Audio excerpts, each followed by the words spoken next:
Baik, di sini saya akan menjelaskan materi tentang e-administrasi tahun 2000 sampai 2010.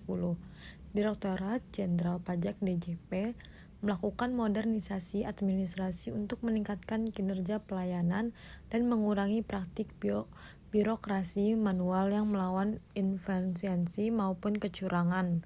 Inovasi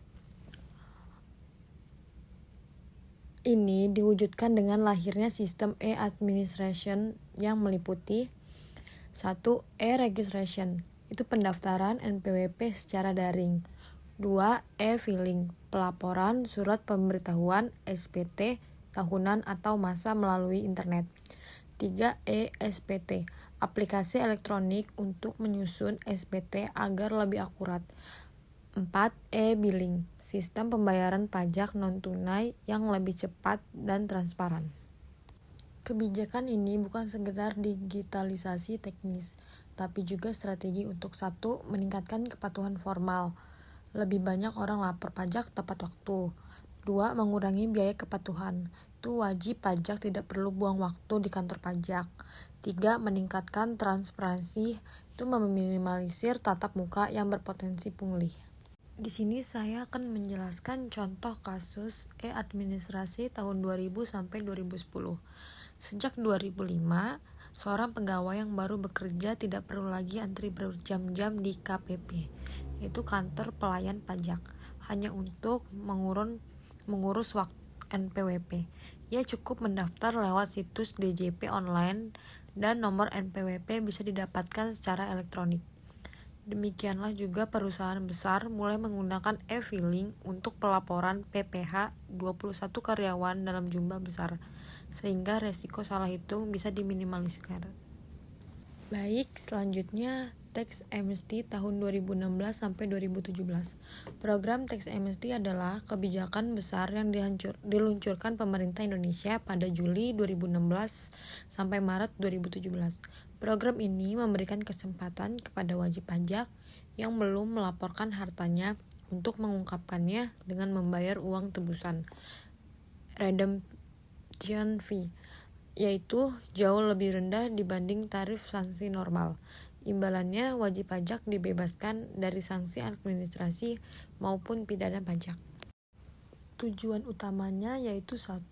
Meningkatkan keputusan pajak itu dalam jangka panjang. 2. Meningkatkan penerimaan negara yaitu jangka pendek melalui uang tebusan. 3. Mendorong repatriasi aset orang Indonesia yang disimpan di luar negeri itu.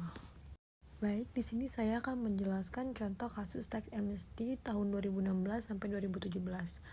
Yang pertama itu deklarasi harta 4,855 triliun dari hampir 1 juta wajib pajak. Kedua itu repatriasi aset, totalnya 128,3 triliun dari target 146,6 triliun. Bank nasional pun menerima arus dana segar dari repatriasi ini, meskipun realisasi lebih rendah dari target. Namun, para akademisi meningkatkan bahwa tax amnesty bisa menimbulkan moral hazard, yaitu kayak wajib pajak bisa berasumsi sehingga kepatuhan bisa turun. Bahkan ada kritik bahwa program ini berpotensi memberikan ruang bagi praktik money laundry karena tidak semua asal-usulnya dana ini ditelusuri. Baik, di sini saya akan menjelaskan yang ketiga yaitu ekonomi digital dan pajak internasional. Perkembangan ekonomi digital membuat para transaksi berubah. Layanan seperti e-commerce, streaming, Netflix atau Spotify, dan iklan digital seperti Google atau Meta bisa menjual produk ke Indonesia tanpa memiliki kantor fisik. Hal ini menimbulkan tax challenge, terutama soal nexus hubungan pajak. Apakah negara berhak mengenakan pajak tanpa kehadiran fisik? Yang kedua, profit allocation. Bagaimana keuntungan lintas negara bisa secara adil? OECD mengembangkan 2 pilar solusi. Yang pertama yaitu perusahaan digital besar dikenakan pajak di negara tempat konsumen berada, kayak prinsip destination. Untuk pilar kedua, menetapkan tarif pajak minimum global 15% agar tidak ada race to the bottom. Indonesia sudah mulai menerapkan PPN 10% pada layanan digital asing sejak Juli 2020. Perusahaan seperti Google, Netflix, dan Spotify ditunjuk sebagai pemungut PPN. Kedepan ada rencana agar platform e-commerce seperti Tokopedia atau Shopee ikut memotong pajak 0,5% dari omset penjual untuk mengurangi shadow economy. Di sini saya akan menjelaskan contoh kasus ekonomi digital dan pajak internasional.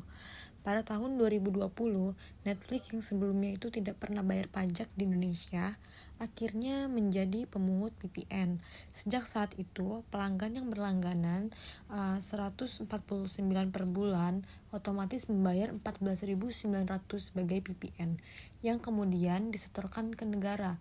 Ini membuktikan bahwa regulasi pajak digital bisa meningkatkan penerimaan sekaligus menciptakan level playing field dengan penyediaan layanan lokal. Baik, yang keempat di sini saya akan menjelaskan UU Harmonisasi Peraturan Pajak tahun 2021. Undang-Undang Nomor 7 Tahun 2021 tentang Harmonisasi Peraturan Perpajakan (HPP) disahkan pada 29 Oktober 2021 sebagai bagian dari reformasi besar sistem pajak nasional. UU ini menghubungkan, memperbarui, dan meluaskan berbagai aturan pajak sebelumnya agar lebih sederhana, adil, dan berkelanjutan. Beberapa poin penting. Yang pertama, reformasi KUP mencangkup kerjasama antar negara, ketentuan penagihan, kadaluarsa pidana pajak, dan digitalisasi administrasi. Yang kedua, perubahan PPh dan PPN. Misalnya, tarif PPN naik bertahap menjadi 11% 2022 dan 2025 menjadi 12%. Yang ketiga, PPS, program pengungkapan sukarela, semacam tax amnesty bagi wajib pajak yang belum mengungkap harta di periode sebelumnya. Yang keempat, ada pajak karbon. Diperkenalkan sebagai langkah menuju green economy. Yang kelima, kuasa wajib pajak harus kompeten, bersertifikasi, atau berpendidikan khusus, tidak bisa sembarangan diwakilkan. Oke, di sini saya akan menjelaskan contoh kasus Undang-Undang Harmonisasi Peraturan Pajak tahun 2021. Sebelum Undang-Undang HPP, banyak wajib pajak menunjuk kuasa tanpa kompetensi sehingga menimbulkan perdebatan hukum.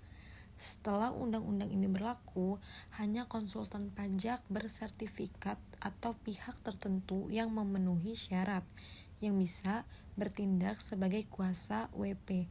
Misalnya, seorang pengusaha tidak bisa lagi menunjuk kerabat yang tidak memiliki latar belakang perpajakan sebagai wakilnya dalam sidang pajak. Baik, terima kasih. Sekian penjelasan dari saya tentang materi tersebut. Mohon maaf apabila ada penjelasan yang kurang jelas. Terima kasih. Wassalamualaikum warahmatullahi wabarakatuh.